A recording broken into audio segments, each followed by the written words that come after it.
हे WhatsApp guys, welcome back once again. दोस्तों, क्या हो अगर आपको एक दिन पता चले कि सब कुछ खत्म होने वाला है, उसमें सिर्फ आप और आपकी टीचर ही बची हो। ऐसे में आप क्या करेंगे? आज की कहानी भी कुछ इसी तरह की है, जिसकी शुरुआत में हम हेनरी नाम के बच्चे को देखते हैं, जो कि बार्सिलोना में रहता है, एक गैराज में काम करता है। और इस दौरान रेडियो पर खबर आती है कि धरती का तापमान अब समय के साथ तेजी से बढ़ रहा है। सभी लोग सावधानी बरतें। इतने में वहां पर टोनी आ जाता है, जो उसका बॉस था। वो उस रेडियो को बंद कर देता है और कहता है कि ये सब बकवास है। अब धरती पर एलियन का कब्जा होने वाला है और हम सब उनके गुलाम होंगे। दूसरी ओर हम अपने दूसरे किरदार को देखते हैं, जो कि है अलीना। अभी इस समय वो अपने पिता से मिलकर उन्हें सरप्राइज देना चाहती है। दरअसल अलीना के डैड एक रिसर्चर है और इस समय वो अपनी खोजबीन के लिए गुफा के अंदर आए। जब अलीना वहां पहुंचती है तो वहां के तापमान को महसूस करके हैरान थी, क्योंकि बाहर के मुकाबले वहां बहुत ज़्यादा ठंड थी। तभी उसके पिता डारा कहते हैं कि ये सब कुदरत हमसे बदला ले रही है, जल्दी ही सब कुछ खत्म होने वाला है। अगर उससे पहले हमने चीज़ों को सही नहीं किया तो सब खत्म हो जाएगा। वो उनकी सभी बातों को अपने फ़ोन में रिकॉर्ड करती है और बोलती है कि आपको जो कुछ पता है वो बोल सकते हैं, जिसको वो खुद रिकॉर्ड करती है। उनसे मिलने के बाद वो हेनरी से मिलने जाती है, जो कि उसका इंग्लिश स्टूडेंट है। उसकी मॉम से मिलकर वो हेनरी की काफ़ी तारीफ करती हैं कि वो जल्दी ही इंग्लिश बोलना सीख जाएगा। इतने में वहाँ पर कुछ लड़के आ जाते हैं जो हेनरी को बुली करने लगते हैं। उस दिन तो उसकी माँ उन्हें वहाँ से भगा देती है, पर जाते टाइम वो उससे कहते हैं कि वो फिर आएंगे। उधर डारा अपनी रिसर्च पेपर को लेकर शहर की ओर जाने के लिए निकलने लगते हैं, ताकि वो वहाँ के बड़े लोगों को इस बारे में बता सके कि हमें जल्दी ही कुछ कदम उठाना होगा। एक दिन हम देखते हैं कि वो बच्चे फिर से उससे तंग करते हैं, लेकिन इस बारी तो उन्होंने हद ही कर दी। वो उसे उठाकर पानी में फेंकने लगते हैं कि इतने में साइड से अलीना गुजरती है तो वो उन्हें देख लेती है और फौरन हेनरी को बचाने के लिए जाती है, लेकिन तब तक वो उसे पानी में फेंक कर चले जाते। हेनरी को तैरना नहीं आता, जिसके कारण वो बहुत ही तेजी से गहराई में जाने लगा था। इस चक्कर में अलीना उसे बचाने के लिए नीचे कूदती है। वो भी तेजी से नीचे जाती है और इतने में हम ऊपर कुछ चमकती हुई चीज़ों को देखते। वो असल में कुछ और नहीं बल्कि बिजलियां थी, जो कि अलग ही रंग की कड़क रही थी। उसके कुछ हिस्से पानी में भी गिरते हैं, लेकिन ये दोनों काफ़ी नीचे थे, इसीलिए कुछ असर नहीं होता। अब जब वो दोनों बाहर आते हैं तो देखते हैं कि वहाँ का तो माहौल ही बदल चुका है। चारों ओर बस तबाही का मंजर है। आसमान से बिजलियाँ गिर रही है, पर उससे पहले वो हेनरी को होश में लाती है, फिर उसे लेकर वहाँ से निकलती है। तब बीच रास्ते में हेनरी अपने घर को देखता है, जो कि पूरी तरह से जलकर भस्म हो गया था, और उसी के बीच में उसकी माँ की लाश भी पड़ी थी, जो देखकर उसका कलेजा फट जाता है। वो उनके पास जाने की जिद करता है, लेकिन अलीना उसे रोकती है और वहाँ से लेकर उसी गुफा में चली जाती है, जहाँ पर उसके डैड रिसर्च करते थे, क्योंकि अभी के हालात कुछ ठीक नहीं है। बिजलियाँ उनके ऊपर कभी भी गिर सकती है। सुबह होने पर वो दोनों वहाँ से बाहर आते हैं, जिसके बाद अलीना सबसे पहले अपने घर जाती है। जो कि थोड़ा मोड़ा बचा हुआ सामान था, उसे पूरा ख़त्म नहीं हुआ था। वो सोलर चार्जर से अपने फ़ोन को चार्ज करती है और फिर अपने पिता को कॉल लगाती है, लेकिन कोई फ़ायदा नहीं था, क्योंकि अब तो सब कुछ ख़त्म हो चुका है। पर शायद ये मौसम कुछ ही जगह पर ख़राब हुआ हो, इसीलिए वो हेनरी से रेडियो ऑन करने को कहती है, पर वो भी काम नहीं कर रहा था। अब वो दोनों वहाँ से थोड़ी ही दूर शहर के पास आते, शायद कोई जिंदा हो। लेकिन जब वो अपनी नज़रें उठाकर उस शहर को देखते हैं, जो शहर कभी एक समय पर आबाद हुआ करता था, आज वो पूरी तरह से बर्बाद हो चुका है। चारों ओर बस लाशें, कार्स, इमारतों के मलबे पड़े हुए हैं, जो देखकर उसे समझ आ जाता है कि ये वो नहीं है वो जो समझ रही है, बल्कि इसने तो पूरे शहर को ही बर्बाद कर दिया, या फिर पूरी दुनिया को ही। लेकिन अभी भी उसे ये उम्मीद है कि कोई तो होगा जो बचा होगा, इसीलिए वो वहाँ पड़ी स्कूटर से कुछ दूर जाने को कहती है। लेकिन आगे जाकर उसकी स्कूटर एक पत्थर से टकरा कर गिर जाती है, जिसके चलते उसके पेट में एक नोकीली चीज़ घुस जाती है, और इस वजह से उसे अपने घर ही लौटना पड़ता है। जहां वो उस घाव को ठीक करती है, वो इन सारी चीज़ों को रिकॉर्ड भी कर रही थी, और इसी दौरान उसे अपनी डायरी मिलती है, जिस पर वो हर चीज़ों को लिखा करती है। उसे पढ़कर उसे समझ आ जाता है कि वो जो उसके पिता कह रहे थे वो सही था। ज़रूर प्रकृति हमें कुछ संदेश देना चाह रही है। कुछ देर बैठने के बाद वो सोने के लिए चली जाती है, लेकिन देर रात जब हेनरी उसके घाव को देखता है तो उसे एहसास होता है कि अब उसकी हालत बहुत ही बिगड़ने वाली है।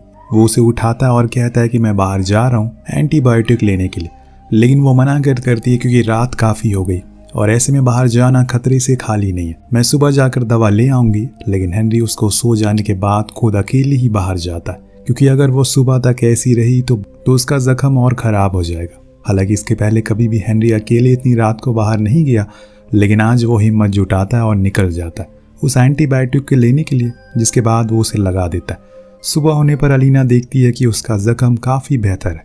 उसको सही हालत में देखकर हेनरी भागते हुए आता है और उसे गले से लगा लेता है, क्योंकि वही उसकी आखिरी उम्मीद है। उसके अलावा और ही कौन है उसका यहाँ पर। अब रात होने पर अलीना फिर से रिकॉर्डिंग करना शुरू करती है। जैसे जैसे समय बीत रहा है, हेनरी को अपनी माँ की बहुत याद आ रही है। वो उन्हें हर जगह पर मिस करता है और फिर उस ट्रैक्टर के पास भी जाता है जिसे वो ठीक करने की कोशिश करता है। एक दिन जब वो सोकर उठता है तो देखता है कि अलीना वहाँ नहीं है। उसकी बेडशीट पर खून लगा हुआ है, जो देखकर वो घबरा जाता है और चारों ओर उसे ढूंढने लगता है। हेनरी को लगता है कि शायद वो किसी मुसीबत में है, लेकिन जब वो उसे दिखाई देती है तो वो उसे पूछता है कि उसे क्या हुआ, तुम ठीक तो हो? तो वो कहती है कि हाँ, मुझे कुछ नहीं हुआ है। तब हेनरी उसे खून के बारे में पूछता है तो वो उसे सारी बातें समझाती है कि उसे पीरियड्स हुए हैं, जो कि हर लड़की को होता है और ये अच्छी बात है, ना कि बुरी। हेनरी को भी बात समझ आ जाती है, जिसके बाद दोनों वहाँ पर पानी से खेलना शुरू करते हैं। एक दिन अलीना देखती है कि हेनरी बाहर बंदूक चला रहा है, जो देखकर वो फौरन उसे ऐसा करने से रोकती है, लेकिन हेनरी कहता है कि वो उसकी सेफ्टी के लिए ये सीख रहा है, क्योंकि वो इस घर का इकलौता मर्द है। ये कहकर वो वहाँ से चला जाता है। अब जैसे जैसे करके समय बीतने लगता है, अलीना ने अपने डैड की सिखाई हुई सर्वाइविंग स्किल को इस्तेमाल करके वहाँ खुद के लायक खेती भी कर ली थी, जिसको अब हेनरी संभालता है। अलीना हर चीज़ को संभालती है और कब सालों का समय गुजर जाता है उन्हें पता ही नहीं चलता। हेनरी अब बड़ा हो गया है, जिसको देखकर अलीना को अट्रैक्शन महसूस होती है। यही सेम चीज़ हेनरी के साथ भी थी, लेकिन उसे इसका मतलब पता नहीं था। बस जब भी वो अलीना के करीब जाता था वो उसे दूर कर देती थी। ऐसे ही कई दिन चलता रहता है, लेकिन फिर धीरे धीरे अलीना भी उसके करीब जाने का बहाना ढूंढने लगती है। दोनों हर काम में साथ किया करते थे। ऐसे ही एक दिन खाना बनाते टाइम हेनरी उसको किस कर लेता है और वहाँ से चला जाता है। अलीना कुछ नहीं कहती, बस स्माइल करती रहती है। उसी रात एक तेज तूफान आता है, जिसकी वजह से इनका पूरा फार्म और गार्डन उजड़ जाता है। ये बहुत कोशिश करते हैं कि उसको ठीक कर सके, लेकिन नहीं हो पाता। तब अलीना उसे समझाती है कि कोई बात नहीं है, हम कल बार्सिलोना के सिटी सेंटर के लिए निकलेंगे, शायद वहाँ हमें कोई मिल जाए। सुबह होने पर वो देखती है कि हेनरी एक ट्रैक्टर को लेकर आया है। ये वही था जिसको वो बचपन से ठीक करने की कोशिश कर रहा था और अब जाकर वो पूरी तरीके से ठीक हो गया, जो देखकर अलीना बहुत खुश होती है और इसे गले से लगा लेती है। दिन दोनों उसमें बैठकर सिटी के लिए निकल जाते हैं, जहां पहुंचकर वो वहां की बर्बादी को करीब से देखते हैं। इस बीच अलीना अपने पिता को कॉल लगाती है, इस उम्मीद में कि वो अगर कहीं हो तो हॉर्न सुनकर उसके फ़ोन को उठा ले, लेकिन ऐसा कुछ नहीं होता। तब उसे एहसास होता है कि अब उसके पिता नहीं रहे, लेकिन हेनरी उसे समझाता है कि उसे अभी उम्मीद नहीं खोनी चाहिए, क्या पता वो किसी जगह पर मिल जाए। जिसके बाद वो दोनों पूरे शहर में हर जगह पर घूमते, इस उम्मीद में कि शायद कोई जिंदा हो, लेकिन कोई नहीं था वहाँ पर। तो हेनरी ट्रैक्टर को स्टेडियम में रोकता है, जहाँ किसी ज़माने में लियोनेल मेसी गोल करता था, पर आज वो खुद वहाँ पर गोल करता है, जो देखकर अलीना उसको रिकॉर्ड भी करती है। पर अचानक से वो दोनों करीब आ जाते हैं, लेकिन फिर अलीना पीछे हट जाती है, क्योंकि उसे शायद ये ठीक नहीं लगता। लेकिन उस रात जब दोनों सोने के लिए जाते हैं तो काफ़ी ऑकवर्ड फील करते हैं। अलीना बड़ी थी, उसे पता है कि ये अट्रैक्शन है, सभी को होता है, इसे वो भाग नहीं सकते। ये कहकर वो उसे किस करती है और दोनों इंटीमेट होते। दिन अलीना कहती है, शायद हम लोग इस डिकेड के एडम और ईव है, क्योंकि हमारे सिवा इस दुनिया में कोई बचा नहीं है। कुछ दिन बाद अलीना को पता लगता है कि वो प्रेग्नेंट है, जो सुनकर वो बहुत खुश होती है। दोनों ही बहुत खुश थे, अब उनके बीच ऐसी कोई झिझक नहीं थी। उन्होंने वही समुंदर किनारे अपना एक घर भी बना लिया था और वहीं खुशी खुशी रहने लगे थे। कुछ दिन बाद अलीना वहाँ की लाइब्रेरीज में प्रेगनेंसी से रिलेटेड बुक को ढूंढना शुरू करती है, ताकि उसे पता लगे कि डिलीवरी कैसे की जाती है, क्योंकि उन दोनों के अलावा वहाँ कोई भी नहीं है। अब हेनरी भी बहुत खुश था, क्योंकि वो कंप्लीट एक परिवार होने वाले थे। अब कुछ महीनों के बाद अलीना को लेबर पेन होने लगता है, तो वो हेनरी को बुलाती है, जो उसकी मदद करता है डिलीवरी करने में। उन्हें एक बेटा हुआ है, जिसका नाम वो एडम रखते हैं, क्योंकि वो एक नई शुरुआत थी। अब वो पूरे कंप्लीट हो गए हैं, जो देखकर उसे काफ़ी अच्छा लगता है। वो अपना पूरा समय अपने बेटे के साथ बिताते थे। हेनरी के लिए काफ़ी नया एक्सपीरियंस था, इसीलिए वो बहुत खुश था। एक दिन जब अलीना बाहर बैठी थी तो एडम के साथ, तो उसे सामने से एक बोट आते हुए दिखती है, जिसको देखकर वो चिल्लाती है, पर हेनरी उसे ऐसा करने से रोकता है, क्योंकि अब उन्हें किसी की ज़रूरत नहीं है, वो पूरे हो चुके हैं। पर अलीना का कहना था कि शायद वो उसके पिता होंगे, इसीलिए वो उसे अपने पास बुलाती है। दरअसल वो आदमी सर्जी था, जो कि एक आइलैंड पर रहता है और हर हफ्ते चक्कर लगाता है कि शायद उसे कोई इंसान मिल जाए। ये दोनों उसे खाना खिलाते हैं जिससे कि सरजी उनकी बहुत तारीफ करता है। अब थोड़ी देर बाद वो जाने लगता है तो अलीना उसे यहीं रुकने को कहती है क्योंकि यहाँ पर सब कुछ है। पर यह सुनकर हेनरी का फेस बिगड़ जाता है। उसे सही नहीं लगता कि उसके अलावा कोई और आसपास भी उनके रहे। अब ये बात सरजी भी समझ जाता है, इसीलिए वो जाने लगता है। तब वो ख्वाहिश जताता कि वो उनसे गले मिलना चाहता है क्योंकि कई साल हो गए उन्हें किसी इंसान को गले नहीं लगाए। दोनों उसे गले लगते हैं। तब वो फूट फूट कर रोना शुरू करता है जिससे कि उनका दिल पसीज जाता है और वो उसे यहीं रुकने को कह देते हैं। इसके बाद सरजी हेनरी को काफ़ी कुछ चीज़ें सिखाता है, कैसे यहाँ पर खुद को जिंदा रखे, कैसे आग जलानी है, कैसे खुद के लिए बीज बनाना है। लेकिन एक दिन वो उसको अलीना पर नज़र रखते हुए देख लेता है और फौरन कहता है कि उसे यहाँ से अब चले जाना चाहिए। सरजी को भी बुरा लगता है, इसीलिए वो मान जाता है, पर वो एहसान को चुकाना चाहता है। इसीलिए वो उन दोनों को अपनी बोट पर आने का न्योता देता है क्योंकि उन्होंने उसकी काफ़ी देखभाल की है। अलीना मान जाती है जिससे कि हेनरी को भी जाना ही पड़ता है। दोनों ही उसकी बोट पर रात गुजारते हैं जहाँ वो फिल्म भी देखते हैं और सो जाते हैं। जब सुबह हेनरी की आंख खुलती है तो वो नोटिस करता है कि वो किनारे से काफ़ी दूर आ गया, इसलिए फ़ौरन अलीना को भी उठाता है। लेकिन इतने में पीछे से सरजी आकर उस पर हमला करता है जिससे वो पानी में गिर जाता है। पर तभी उसे भी सरजी पानी में धक्का देता है और फिर बोट को लेकर निकल जाता है। दोनों किनारे तक तो आ जाते हैं लेकिन उनका बेटा वहीं बोट पर ही है। अब उसी चीज़ को सोचकर हेनरी को बहुत गुस्सा आता है क्योंकि ये सब अलीना की वजह से हुआ था। उसने मना किया था उसकी बोट पर जाने पर उसके अंदर ही बेकार की इंसानियत जाग गई। तब अलीना उसे माफ़ी मांगती है और कहती है कि उसे पता है कि वो किस आइलैंड पर गया है। मैंने मैप में देखा है, हमें वहाँ जाना चाहिए।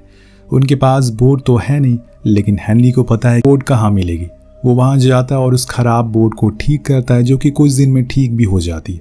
फिर वो दोनों उसमें बैठकर उस आइलैंड तक पहुँच जाते हैं जहाँ पर उन्हें कुछ घर भी दिखते। कुछ दूर जाने पर उन्हें सरजी दिख जाता है। अलीना उसे शूट करने को कहती है लेकिन हेनरी ऐसा नहीं करता क्योंकि ऐसे उसे पता चल जाएगा। इसीलिए वो उसे कहता है कि तुम जाकर एडम को लेकर आओ, मैं इसको यहाँ देखता हूँ।